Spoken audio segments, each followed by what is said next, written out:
We begin today with weight in America. Close to 40% of Americans are obese. They need support, they need kindness, and one thing they definitely do not need is to be body shamed. I said something yesterday on this show that clearly struck a nerve, and I think it's a conversation that we need to have openly. We were discussing body shaming others, something I absolutely do not support. In fact, quite the opposite. We had on a woman named Maria Kang. Maria first came to fame a few years ago after she had 3 babies in 3 years, and she posted a picture of her very toned body online with a caption that read, "What's your excuse?" The internet was not happy, and neither was I when I had her on my old Fox News show where we had a rather contentious exchange. These days, Maria has softened her message a bit, and we had another go at it yesterday. You know, for me, it was irritating because you look so good, and I don't look like that. Oh, come on. Right? That's how it made me feel, and I think that's how it made others feel, right? Yeah, I can get that. Because your goal is to be an inspiration, Yes. not a shamer. No, never. And that was never my intent. My intent was always to say, you know, if I can do it, I mean, I've had 3 kids in a row, just like you, then you can do it too. That should have been the slogan. You can do it too. That would have made me say, yes. How? Yeah. Before saying goodbye, I acknowledge that Maria's message does actually appeal to some people. She has thousands of followers who have created their own No Excuses club throughout the country. And then I revealed something even I used to do 25 years ago. That's so funny. I am not an accountability coach, but if you go to my Facebook page, I'm in your face kind of every day. Like, if I'm working out, you can work out too. That's what you should do. Yeah. You should parlay the shaming thing into a professional business. Well, you know, because some of us want to be shamed. When I was in law school and I was come gaining on. weight, I said to my stepfather, if you see me go to that kitchen one more time, you say, "Where are you going, fat?" Right? And it works. Well, you know, my husband does that to me all the time. Many women have told me that they have done similar things to control their propensity to overeat. I understand that. The pressure to be thin is ubiquitous in America, and those who are not can face heartbreaking cruelty. I do not endorse this reality. The truth is, I loathe it. My entire family is or has been overweight or obese. My Nana, my mom, my sister, and my brother. I spoke to my sister yesterday, and she gave me permission to share that she was at one point over 300 pounds and ultimately chose to have gastric bypass surgery. One day when I was about 6 years old, I came home in tears. Our neighbor had called my mom fat, and I was angry and upset and thought it was entirely untrue. But my mom looked at me and said, "I am fat, Meg." And I said, "No, you're not." To which she replied, "Megan, in this house, we do not lie to make others feel good." It was the first time I ever saw my mom through that lens, and it was my first lesson about the lens through which most of this country judges heavy people, a brutal and unforgiving one. By the time I got to middle school, the hormones and the weight kicked in. I was chubby by any standard, and soon I found myself on the wrong side of some vicious bullies, ones who called me fat and made fun of my backside, who subjected me to humiliating pranks. Those comments can cut deep. Trust me, I know. Soon there were diet pills and obsessive exercise, and I had reduced my calorie intake to 500 calories a day. My heart was racing all day, my hair and my skin were dry, but I was thin and so unhappy.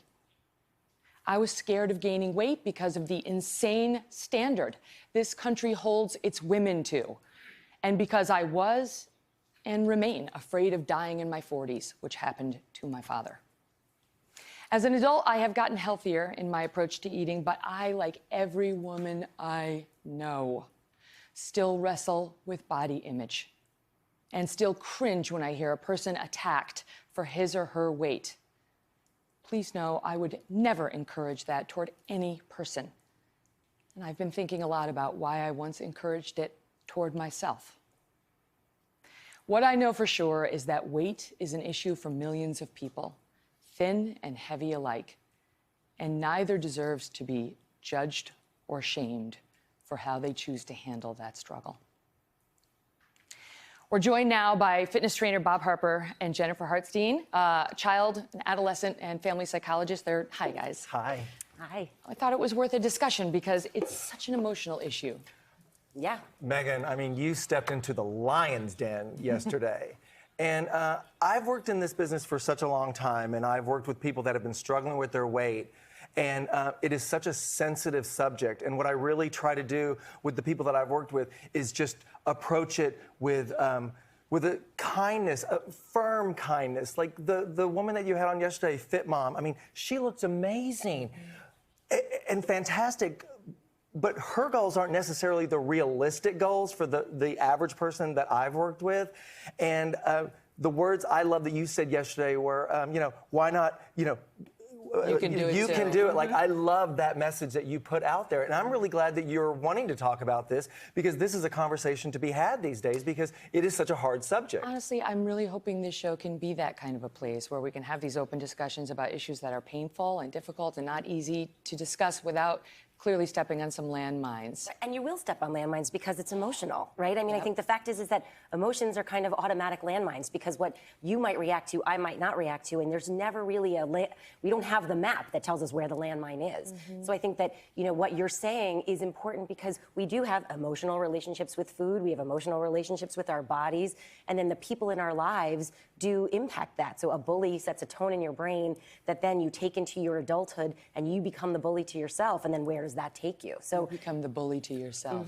And I like the fact, I mean, when you were saying what you said to yourself, I mean, that's you being the bully to yourself, right? I mean, when you make the fat comment, that's a real hard approach. I mean, if someone said that to me, like, don't eat that, I would just literally be like this, well, I'm gonna eat everything in my refrigerator because you said that. which we do. I will eat everything Right. because you just told me not to. Right, but I think it also depends on the person, right? I mean, like, some people really appreciate that, because, my husband and I were talking about that. He likes a little reminder because he's not paying attention, whereas I hate it because I feel shame in it. Yeah. The shame makes me want to eat more, and then I don't take care of myself. I'm not making good choices, So I think we have to switch the narrative, too, from am I thin to am I healthy? And I think that, or am I fit? And Well, that was the irony in my own situation, is that I was so scared for my upbringing that I was going to drop dead of a heart attack at age 45 like my dad, that I ultimately took it to an unhealthy place. Nobody should be eating only 500 calories a day. When you said that, it was shocking. I heard Bob gasp. I did. I gasped. 500 calories. I mean, it was a short stint that I was doing that. I don't think I ever,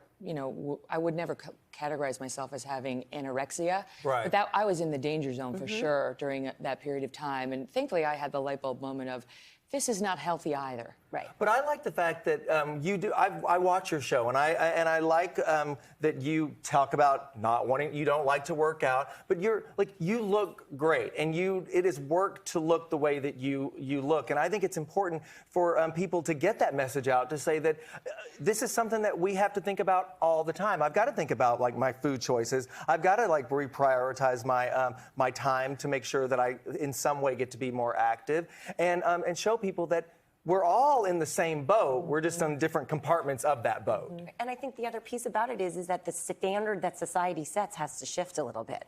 What we see. We have so much work to do on that We have so front. much work to do on that The front. magazines, the TV Correct. shows, the movies, the messaging to little girls across America is still that stick figure is what is beautiful. Right, and it starts with the parents, or the men and the women in the little girls' lives, right? Because they're saying, oh, the mom's looking at themselves in the mirror and going, oh, I'm too heavy, and little girls are seeing that. And then, the dads are going, oh, look at this ideal of the beauty, and then, so we have to change. You know what the I always say? message. I always say this. It's like, you do you, and let me do me.